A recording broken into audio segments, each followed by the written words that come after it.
जय हिंद दोस्तों, मेरा नाम है मिस्टर मास्क। आज हम बहुत ही सीरियस टॉपिक के बारे में डिस्कस करेंगे, जो है boycott Chinese product, boycott made in China. क्यों करना चाहिए, इसके लिए हम कुछ चीज़ें जान लेते हैं। जैसे कि आप सबको पता होगा, चाइना कुछ टाइम से काफ़ी जगह अपनी बाउंड्रीज बना रही है, अपने बॉर्डर्स को एक्सटेंड कर रही है, जैसे ऑस्ट्रेलिया, जापान, वियतनाम और इंडिया। इंडिया में आपने देखा होगा, लद्दाख और अरुणाचल के कुछ हिस्सों को अपना मानता है और वो खुलेआम एक चीज़ कहता है और हम उसे इग्नोर करते हैं। लद्दाख में धीरे धीरे कुछ मीटर कर करके कुछ सालों में चाइना ने काफ़ी किलोमीटर्स बढ़ा चुका है, वो एक्सटेंड कर चुका है अपना बाउंड्रीज और धीरे धीरे इंडिया की तरफ बढ़ते जा रही है उसकी बाउंड्रीज। लेकिन हम क्या कर रहे हैं, हम उन्हें और बढ़ावा दे रहे हैं। चाइना एक बहुत ही पावरफुल कंट्री है और उसका मेन पावर है इसका इकोनॉमी। लेकिन चाइना क्या करता है, धीरे धीरे अपने बाउंड्रीज दूसरे कंट्रीज में पहुंचा रहा है। वो कैसे, मैं आपको बताता हूँ। वो क्या करता है, एशिया और अफ्रीका में काफ़ी कंट्रीज़ है जिन्हें पैसों की ज़रूरत है। वो काफ़ी डेप्थ में है और उन्हें लोन वर्ल्ड बैंक से नहीं मिल सकता, क्योंकि उनका भी कुछ क्राइटेरिया होता है, कुछ टर्म्स कंडीशन और रूल्स रेगुलेशंस होते हैं, जिसका फ़ायदा चाइना उठाता है। चाइना हीरो बन के आता है, वो उन्हें लोन देता है, वो कंट्रीज़ लोन उठाती है। उन्हें लगता है कि वो कुछ रीपे कर देंगे, बट चाइनीज़ गवर्नमेंट काफ़ी स्मार्ट है, वो लोन डेप्थ कंट्रीज़ को ही देती है, क्योंकि उनको पता है टाइम के साथ इंटरेस्ट बढ़ते जाएगा और वो और ज़्यादा डेप्थ में जाएंगे और इसी तरह वो पे नहीं कर पाएंगे तो वो उनके ज़मीन पे कब्जा कर लेंगे।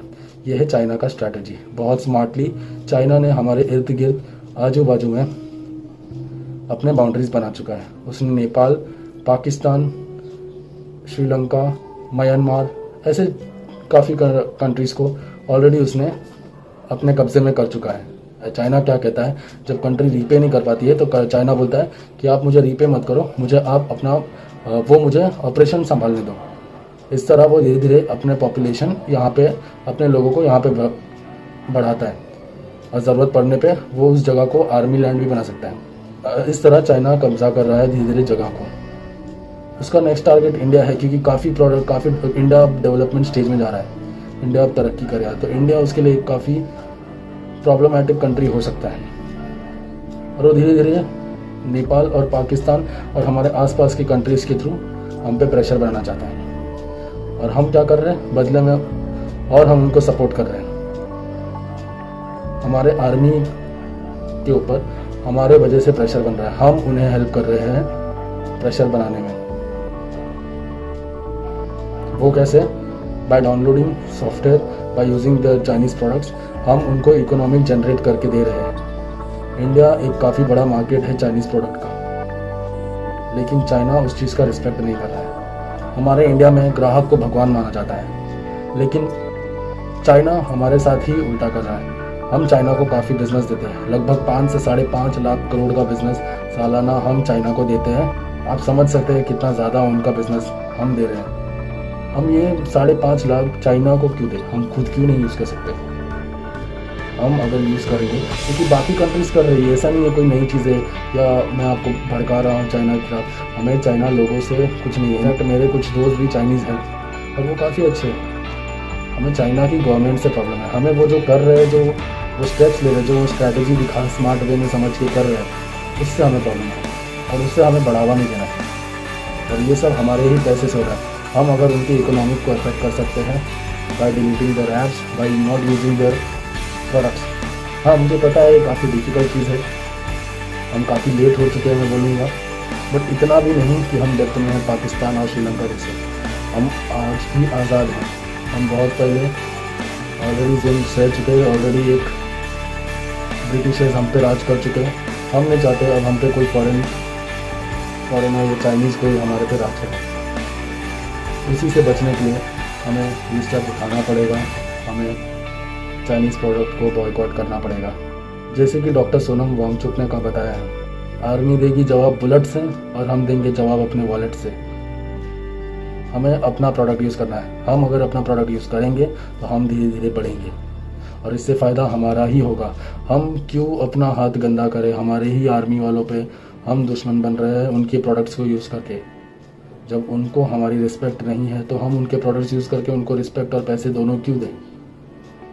वो तो हमारे प्रोडक्ट्स नहीं यूज़ करते, वो तो खुद के प्रोडक्ट्स यूज़ करते हैं। हाँ, आई एग्री, उनके प्रोडक्ट्स थोड़े सस्ते हैं, कुछ अच्छे हैं। मैं खुद यूज़ करता था उनके प्रोडक्ट्स, और आज भी मेरे पास कुछ प्रोडक्ट्स हैं, मैं झूठ नहीं बोलूँगा। लेकिन मैं धीरे धीरे वो चीज़ हटा रहा हूँ। सॉफ्टवेयर तो 1 वीक में डिलीट कर दूंगा, और धीरे धीरे करके उनके प्रोडक्ट्स जो है वो 1 ईयर से 2 ईयर्स में, मैक्स टू मैक्स में 2 ईयर्स नहीं, इनफैक्ट 1 ईयर में ही फेंक दूंगा। नहीं चाहिए, हमें चाहिए हमारा इंडिया का ग्रोथ, हमें अपनी कंट्री प्यारी है, और हम इससे कोई आतिशबाजी या कोई लड़ाई नहीं फैला रहे हैं। इनफैक्ट चाइनीज़ गवर्नमेंट से उनके चाइना के लोग खुद परेशान हैं, और इसी डर से वो ये सब कर रहा है। वो कोई लड़ाई नहीं छेड़ना चाहता है, वो बेसिकली अपने चाइना की यूनिटी को बनाए रखने के लिए, वो डिस्ट्रैक्ट करने के लिए वो ये सब कर रहा है। दूसरे कंट्रीज़ की बाउंड्रीज पे छिड़ रहा है। चाइना को हमें बताना पड़ेगा बहुत ही प्यारे तरीके से कि अगर हम उनको बिज़नेस दे सकते हैं तो हम उनका बिज़नेस ले भी सकते हैं। हम स्मार्ट हैं, हमें पता है क्या करना चाहिए। So guys, let's make a promise. जैसे कि आपने टिकटॉक में प्यार दिखाया था, मैं कोई टिकटॉक और यूट्यूब की बात नहीं कर रहा हूँ, मैं उसको छेड़ना नहीं चाहता हूँ, लेकिन टिकटॉक एक चाइनीज़ ऐप है, तो सबसे पहले तो उसको आप डिलीट कर दीजिए, वो तो बहुत ही ज़्यादा बेकार ऐप है। इससे ज़्यादा कोशिश करिए गाइस कि सॉफ्टवेयर आप डिलीट कर सके, स्पेशली सॉफ्टवेयर आप डिलीट कर सकें, जैसे कि TikTok 1/3 of download is done in India. TikTok से काफ़ी ज़्यादा बिजनेस चाइना को मिलता है। ऐसे ही कुछ और भी ऐप्स हैं, मैं बोलूँगा, जैसे शेयरिट है, वीगो करके कोई ऐप्स है, ऐसे काफ़ी ऐप्स है जो आपको डिलीट कर देना चाहिए, और हार्डवेयर भी ज़्यादा से ज़्यादा। मैं आपको इनकी लिस्ट अगली वीडियो में ज़रूर शेयर करूँगा, जिससे आपके लिए आसानी होगा समझने के लिए। जय हिंद दोस्तों, प्लीज़ आप ये वीडियो ज़्यादा से ज़्यादा लोग को फैलाइए, ज़्यादा से ज़्यादा लोग के साथ शेयर करिए। Thank you so much. अगर आपको ये वीडियो पसंद आया, क्योंकि ये अवेयरनेस ज़रूरी है, इस बात को आप लाइट मत लें, इस चीज़ को इग्नोर मत करें। तो ये वीडियो इग्नोर ना करें और इसको ज़्यादा से ज़्यादा लोग को फैलाइए। हमें अपनी यूनिटी दिखानी पड़ेगी, हमें अपना पावर दिखाना पड़ेगा। ये सिर्फ हम हमारे लिए नहीं कर रहे हैं, हम आर्मी वालों के लिए कर रहे हैं जो अपनी जान देकर लड़ रहे हैं, और हम भी बता सकते हैं उनको कि हम आपके साथ हैं और हम उनको सपोर्ट कर रहे हैं। Thank you.